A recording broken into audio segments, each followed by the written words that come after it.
Into the bubble. This method for harnessing fear has changed my life in ways that are almost unimaginable. It's transformed me from the naive, angry, and dangerous young man I once was to the person I am today. The good news is that anyone can learn it. I call it the fear bubble.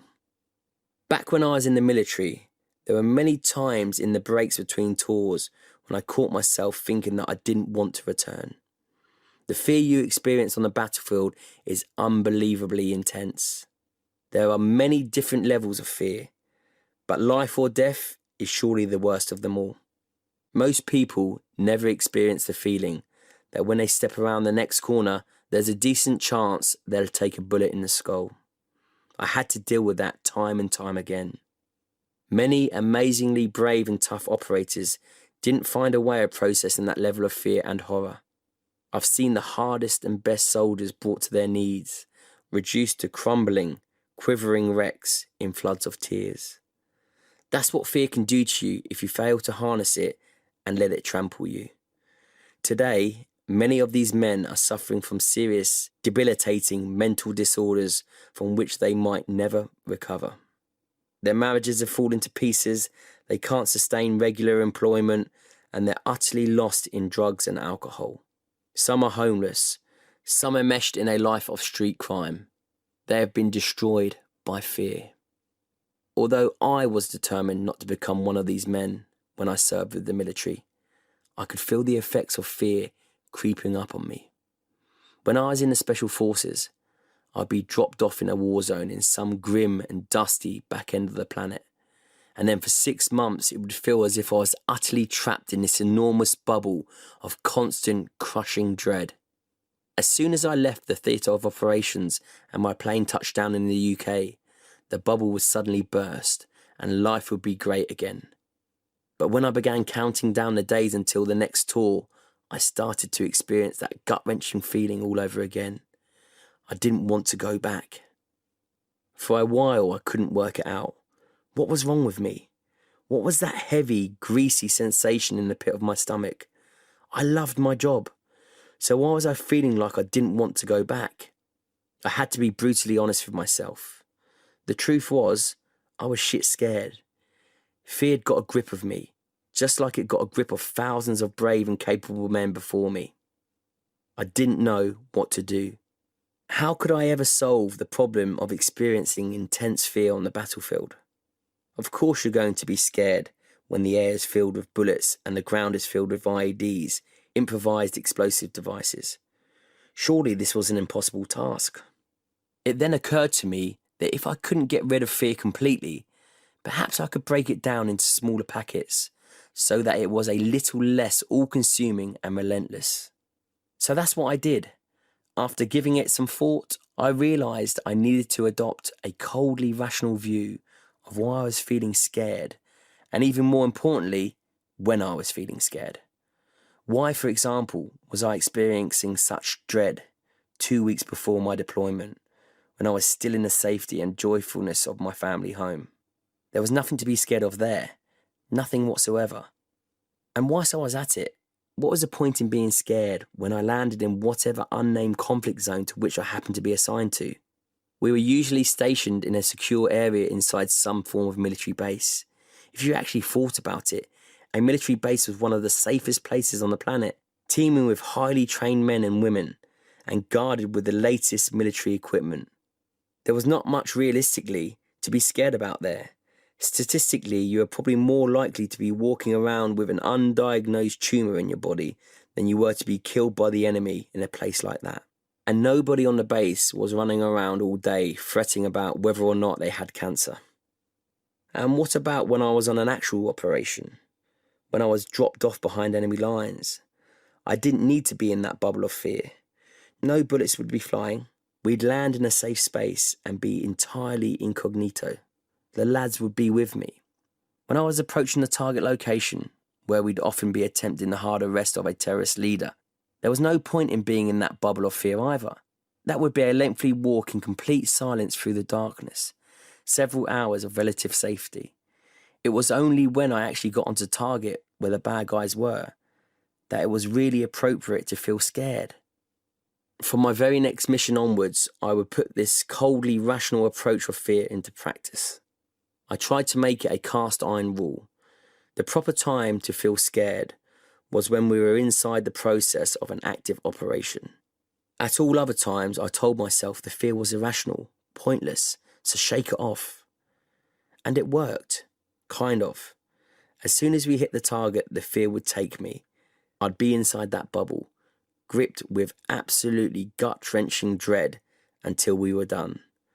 After the completion of the mission, I'd run onto the helicopter, and the moment the door had closed and we'd lifted off to a safe altitude, I'd be out of the bubble. Happy, elated, delirious. Thank God. And I wouldn't allow myself to feel fear again until the next mission was in play. But after a couple of months of this, the old feeling started to return. As much as I genuinely loved being a Special Forces operator, the grinding, bubbling sensation in the pit of my stomach when I thought about getting on that helicopter came back. Brutal honesty, I was shit scared. Again. Although I'd managed to break the fear down into a much smaller and more rational chunk, I realised that even that was too much for me to handle. An active operation could last many hours and sometimes stretch into days, depending on how bad the situation became. That was too long to spend inside a fear bubble. The next step was obvious. I'd have to break it down into even smaller packets. From now on, I told myself, I would be absolutely rational and clear-headed about when it was appropriate to feel fear and when it wasn't. Even when I was standing right in front of the terrorist's compound, I decided I didn't need to be in that bubble. After all, he was probably fast asleep with his thumb in his mouth and his dick in his hand, and his guards would most likely be completely unaware of our presence. So what was the point of feeling fear? There was nothing to be scared of. I was a ghost, at that moment, as invisible as a subtle change in the breeze. It was only when I was under a direct threat, when I knew, for example, that there was a sentry position or an armed guard behind a corner or a door that I was stacked right up against, that was actually appropriate to feel fear. That precise moment before the bullets flew, that was the time.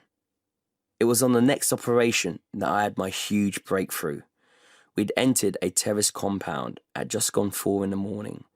I knew there was an armed combatant just around the corner of a mud and rock wall that I was approaching. I could see the smoke from his cigarette and the black steel barrel tip of his AK-47 in the green static blur of my night vision goggles.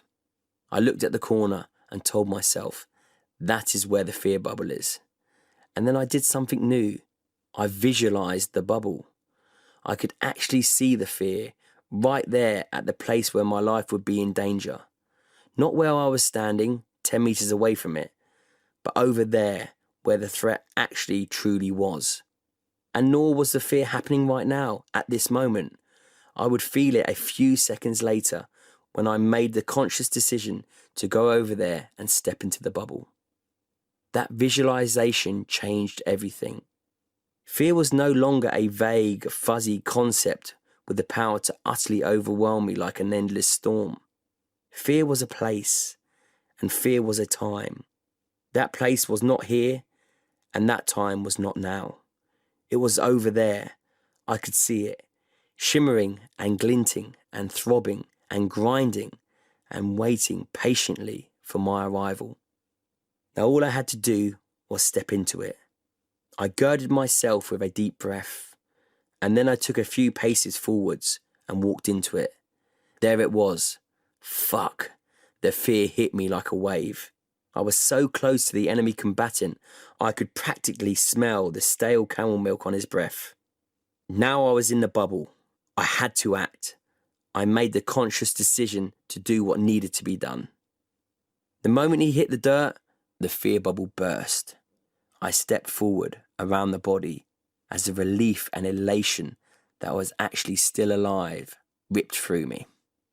Gathering myself together, I saw that I was now in a wider courtyard area. Out of the corner of my eye, I glimpsed someone running into a doorway, slamming the door behind him. I felt a sudden surge of fear, and then I squashed it dead. I'm now in the courtyard alone. I thought to myself. There's no danger in this physical location or at this precise time. I'm good. Right now, in this place, at this moment, I'm safe. I looked at the door. Behind it lay the enemy. Behind it lay the danger. I visualized the bubble right outside it. I approached the bubble. I took a deep breath. I stepped into it and felt the wave of dread slam into me. I composed myself, kicked the door down, entered, cleared the room, and I was out of the bubble again. And that's how the entire operation continued. When the next target was coming up, I visualized the bubble, stepped into it and felt the fear, committed myself to doing what had to be done and acted. Then, with a wave of bodily pleasure, the fear bubble burst. All I had to do then was look for the next one.